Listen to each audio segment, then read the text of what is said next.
नमस्कार दोस्तों। अभी आपने एक लेटेस्ट न्यूज़ देखा जिसमें एक 20 साल की लड़की थी ललिता गौतम, जिसका मर्डर हो गया है। और इसके विरोध में वहाँ के क्षेत्र के लोग रोड पर प्रदर्शन कर रहे थे और उसका विरोध कर रहे थे कि पुलिस इसकी जल्द से जल्द कार्रवाई करे।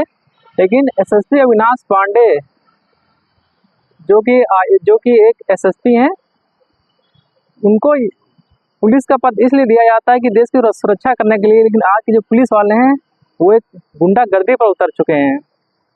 वो शायद ये भूल चुके हैं कि उन्हें वर्दी इसलिए दी जाती है कि जनता की सेवा करने के लिए, क्योंकि वो जनता के नौकर हैं। लेकिन वर्दी पहनने के बाद वो अपने आप को गुंडा समझने लगते हैं।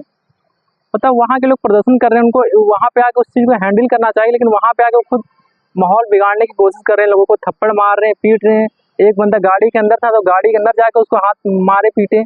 अब पुलिस वाले जब मारना पीटना शुरू करते हैं तो उनका किसी जनता का हाथ टूट जाए, पैर टूट जाए, कुछ भी जाए, किसी को कोई फर्क नहीं पड़ता है।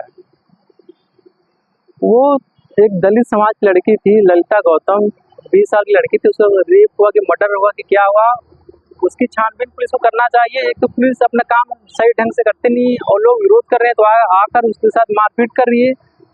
दोस्तों, ये विकसित भारत नहीं है, ये गुंडागर्दी भारत है। और हमें अब ये समझ जाना चाहिए कि हमने बीजेपी को वोट देके बहुत बड़ी गलती कर दी है। अगर 2027 में अगर हम चाहते हैं कि यूपी में सब कुछ ठीक से रहे तो हमें बीजेपी हटाओ और देश बचाओ का नारा देना चाहिए।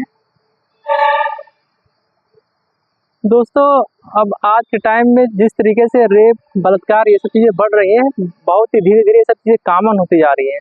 लोग कुछ दिन इस चीज़ पे ध्यान देते हैं, उसके बाद वो भी अपने काम में बिजी हो जाते हैं।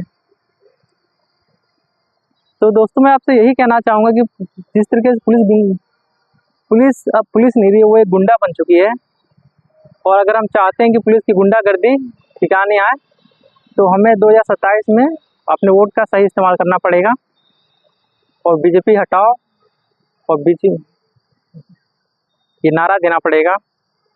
और हमें ये समझना पड़ेगा कि जब तक हम एक अच्छी सरकार को नहीं चुनेंगे, ये गुंडागर्दी चलती रहेगी। जय हिंद।